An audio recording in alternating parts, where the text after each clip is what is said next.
हमारे साथ बातचीत के लिए जुड़े हुए हैं जेडीयू प्रवक्ता कुमार गौरव जी। शुरुआत में आपसे इसलिए कर रही हूँ क्योंकि जिस तरीके से हम बात कर रही हैं, आज प्रचार थम तो गया फर्स्ट फेज के लिए, लेकिन बहुत सारे सवाल ऐसे हैं जो जनता के मन में अभी भी चल रहे हैं, घोषणाओं को लेकर, वादों को लेकर। ऐसे में जेडीयू क्या सोच रही है, क्या मन बना रही है और क्या लग रहा है आपको कि कुछ कसर बाकी रहेगी प्रचार में? देखिए, सबसे पहले ज्ञान और मोक्ष की भूमि पे आपका बहुत बहुत स्वागत है आज भारत का। और जहाँ तक बात हुई जदयू की और एनडीए की, तो एनडीए केवल विकास के लिए जाना जाता है और 2005 के बाद लगातार जब भी एनडीए की सरकार यहाँ रही है तो बिहार पहले की क्या स्थिति थी 2005 के पहले और अभी बिहार की क्या स्थिति है, ये देखने वाली बात है। ये पटना से गया जाने में महज 6 घंटा लगता था और पेशेंट तो यहाँ से अगर पटना जाना है दिखाने के लिए तो पहुँच भी नहीं सकते थे, रास्ते में ही उनकी मृत्यु हो जाती थी। आज हम लोग 2 से ढाई घंटे में, 1.5 घंटे में पटना पहुँच रहे हैं। सड़क हो, बिजली हो, बिजली के पोल और बिजली के जो ये तार होते हैं उस पर लोग कपड़ा डालते थे। चूँकि बिजली सप्ताह में 1 दिन 2 दिन भी आ गया तो नसीब से आ गया, तो बिजली है। गया की बात करते हैं, 35 साल से यहाँ एनडीए की सरकार, 35 साल से यहाँ पे भाजपा के जो है विधायक बैठे हैं, तो 35 साल में 15 साल जब आरजेडी की सरकार थी तब उन्हें विकास करने का मौका नहीं मिला। ठीक है, इस इलाके पर भी आएंगे, लेकिन लल्लन सिंह जो है उनकी मुश्किलें बढ़ गई। उनको इलेक्शन कमीशन ने नोटिस भेजा, उनका वीडियो सुना भी होगा, देखा भी हुआ होगा आपने। कुछ मुश्किलें आप लोगों की भी तो बढ़ गई। देखिए, जनता दल यूनाइटेड का जो है, हमारे नेता मुख्यमंत्री जो नीतीश कुमार जी हैं, वो किसी भी बुरे लोगों का साथ नहीं देते हैं। वहाँ पे अनंत सिंह को भी फंसाने का प्रयास किया गया, उसका भी जांच चल रहा है। तो जो भी है इस पे जांच किया जा रहा है और जो नोटिस किया जाए उस पर भी जवाब दिया जाए। ठीक है, कुछ और लोगों से बात कर लेते हैं। आप बताइए, यहाँ पे तो दावे किए जा रहे हैं विकास को लेकर, लेकिन आप लोगों के मन में क्या चल रहा है?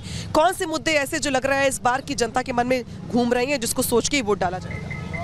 मुद्दा यहाँ पे सबसे बड़ा मुद्दा है बेरोजगारी का, पलायन का। दूसरा मुद्दा यहाँ पे जाम हो जाता है रोड। हाँ, ये तो मैंने भी देखा कि ट्रैफिक बहुत ज़्यादा रहता है, ट्रैफिक जाम हो जाती है। और इसी तरह से पानी का भी समस्या है। पानी का जो ये बुडको वाले जो बनाए हैं, पाइप लगाए हैं, वो हर जगह पे फट गया है, पानी बह रहा है, तो इस सब पे कोई ध्यान नहीं है। गया तो खैर वैश्विक स्तर है इसका। यहाँ पे जो टूरिस्ट यहाँ पे आते हैं मोक्ष के लिए, पूजा पाठ के लिए, आस्था के लिए, कम से कम यहाँ पर जो शिकायतें आ रही हैं उसको तो ध्यान रहना चाहिए। टूरिस्ट की बात है तो जो विष्णुपद में पिंडदान होता है, जहाँ संख्या लाख नहीं पहुँचती थी, इस बार संख्या 20 लाख से भी पार है। लोग विदेश से भी पिंडदान करने आ रहे हैं, उनको सुविधा मिला है। वहाँ पे जहाँ पे सीता माता का स्टाप था, जिस फल्गु में पानी नहीं था, वहाँ माननीय नेता नीतीश कुमार जी ने गंगा जल लाने का काम किया। तो तीर्थ स्थलों के पे और ये पर्यटक पे विशेष ध्यान दिया जा रहा है। कुछ और लोगों से बात कर लेते हैं। आप बताइए, आप लोग जुड़े हुए यहाँ पे, विकास को लेके बात चल रही है, चुनाव चल रहा है, आप लोगों के मन में क्या चल रहा है? मन में तो विकास तो हमको नज़र आ रहा है। जो 10 साल पहले जो गया था, आवाज़ का गया में बहुत अच्छा है। क्या अंतर है? अंतर बहुत अच्छा है, और क्या, पहले से बहुत अच्छा है। कुछ काम वाम हुआ है इलाके में? हाँ, काम कैसे नहीं है। पहले 1 पुल था, 3 पुल है जी। अच्छा, पुलों के अलावा जाने के लिए ओवरब्रिज बना हुआ है, अभी बगेश्वरी का बन रहा है। आपका डैम आ गया, आपका स्टेशन जाके देखिए, बिहार के नंबर 1। यहाँ पे बीजेपी के विधायक हैं और हम पूरे ओवरऑल चुनाव की बात कर रहे हैं, फर्स्ट फेज की वोटिंग की बात कर रहे हैं। तो अब आरजेडी की ओर से भी बड़े दावे किए जा रहे हैं, उनका घोषणा पत्र देखा होगा आपने, रोजगार समेत बहुत सारे वादे किए जा रहे हैं। लग रहा है आपको कि इस बार टास्क बहुत बड़ा है एनडीए के सामने? कोई बड़ा चुनौती नहीं है, कोई चुनौती नहीं है। चुनौती तो कहीं से है ही नहीं। उनका जो भी दावा, जो भी घोषणा पत्र, ऐसा हवा हवाई है। 14-15 तारीख को देंगे 30,000 रुपया, बोल रहे हैं हर महीने देंगे। 9 करोड़ डे भी दे दिया, दिन में 4 करोड़ रुपया, 4 करोड़ मान लीजिए, गुना कीजिए 30,000 प्रति व्यक्ति, 1,20,000 करोड़ रुपया होता है। साल में 14,80,000 करोड़ रुपया होता है। कहाँ से ही देंगे? 3 साल, 1 साल का 3 लाख रुपया बजटे है, तो 11 लाख करोड़ रुपया कहाँ से देंगे? कह रहे कि मौका देके देंगे, मौका देके दिखाओ, मैं देके नहीं, अपनी संपत्ति भी बेच देंगे ना तो नहीं दे पाएंगे। ये ठीक है। हमारे साथ यहाँ पे जो बीजेपी के प्रवक्ता है रौनक जी, वो भी जुड़ गए हैं। यहाँ पे जो विधायक हैं वो बहुत सालों से यहाँ पर विधायक हैं, लेकिन हम आज यहाँ पे सिर्फ यही की बात नहीं करेंगे, हम 121 सीटों की बात करेंगे जहाँ पर वोटिंग होनी है। चुनाव प्रचार भले ही थम गया हो, लेकिन अब तो गेंद जनता के पाले में। लग रहा है आपको जनता बेड़ा पार लगाएगी, इसे गया में मोक्ष मिलेगा सरकार के लिए? सबसे पहले तो मैं आपको मोक्ष और ज्ञान की धरती गया जी के पावन भूमि पर आपका स्वागत करता हूं और आपके चैनल से आए सभी टीम का अभिनंदन है।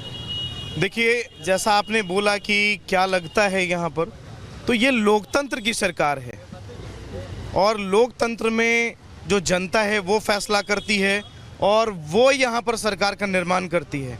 जनता ने हमें चुन करके बिहार में बिठाया, जनता ने हमें चुन करके केंद्र में बिठाया और जब हमें बिठाया तो हमने जनता को वो मान सम्मान दिया कि आज भारतीय जनता पार्टी विश्व की सबसे बड़ी पार्टी बनकर उभर के सामने आई। बिहार का गौरव, बिहार का मान सम्मान इतना बढ़ा है कि आज भारत की दूसरी सबसे बड़ी इंडस्ट्रियल कॉरिडोर हमारे गया जी को मिली है और गया जी में 3,000 एकड़ में सबसे बड़ा बिहार का इंडस्ट्रियल कॉरिडोर तैयार होने जा रहा है। तो ये इससे लाभित कौन होंगे, बिहारवासी या कोई दूसरे? सबसे अधिक बिहार के यादव तो कहते हैं कि पलायन सबसे ज्यादा यहाँ से हुआ है, रोजगार के चक्कर में यहाँ के नौजवानों को बाहर जाना पड़ता है और आप कह रहे सबसे ज्यादा इंडस्ट्री यहाँ पे लगी। बिल्कुल, तेजस्वी यादव से ये सवाल करने का है कि पलायन कब हुआ। मैं मानता हूं बिहार में पलायन हुआ और बिहार की जनता भी मानती है, लेकिन ये पलायन हुआ कब? ये पलायन उनके पिताजी के दशक में हुआ, उनके माताजी के राजकाल में हुआ, जिन्हें सिग्नेचर नहीं करना आता था, अंगूठा लगाना आता था और उन्होंने बिहार की जनता को ऐसे गड्ढे में ढकेला कि गड्ढे से निकल नहीं पाए और लोगों ने सांस लेने के लिए बिहार को छोड़ा। आपको लंबा मौका मिला भी तो है यहाँ पर गड्ढे को पाटने के लिए। खैर, मैं आपके पास लौटूंगी बहस में, लेकिन सीधे रुक करते हैं सहयोगी सुमित का। सुमित जमुई में मौजूद है। सुमित, जरा आप अपने आसपास के लोगों से बातचीत करिए और समझने का प्रयास करिए कि प्रचार तो थम गया है, अब जनता क्या सोच रही है नेताओं के वादे और घोषणाओं को सुनने के बाद। बिल्कुल, पहले चरण का प्रचार का शोर थम चुका है और तमाम जो वादे दावे हुए, हम उन दावों और वादों की अग्नि परीक्षा, नेताओं की अग्नि परीक्षा और जनता ने मूड बना लिया। लेकिन हम जहां जमुई में मौजूद हैं, ये सेकंड फेज में मतदान होना है, यहाँ के मुद्दे क्या है ये भी टटोलेंगे, हमारे साथ जनता भी है। लेकिन सबसे पहले नेताजी के लिए जो वादे और दावे किए गए हैं, एक युवक हैं वो कुछ सुनाना चाह रहे हैं, हो जाए। जी सर, मैं जनता की ओर से गाना चाहूँगा। नेताजी आपका इम्तिहान आ गया, जनता का अधिकार मतदान आ गया। नेताजी वोट चाहिए तो काम करना है, नेताजी वोट चाहिए तो काम करना है। बिहार की जनता भी होशियार हो गया। तो तालियां तो हो जाए कम से कम, बिहार की जनता होशियार हो गई है। हाँ? जी जी जी, नेताओं के वादे और दावे को पूरा टटोल रही है। जी जी जी। क्या है मूड यहाँ का, जमुई की जनता का? अब दूसरों को तो बात नहीं कहते, हम अपना तो लालटेन की बात है। लालटेन जी, लालटेन यहाँ पर है नहीं, यहाँ बीजेपी है, भारतीय जनता पार्टी। दुनिया का तो पता नहीं। ठीक है, आप आपने अपनी बात की। आपको एक चीज बता देते हैं, जमुई विधानसभा से, जमुई जिला से चारों का चारों सीट एनडीए निकालने के लिए जा रहा है। पूछे कैसे? यादव भाई के साथ बहुत बड़ा खेला हो गया है। विजय प्रकाश नारायण यादव जी 25 साल अपने वर्करों में जाके मेहनत किए। लालू जी ने, उन्होंने टिकट, लालू जी और तेजस्वी प्रसाद यादव जी टिकट नहीं दिए।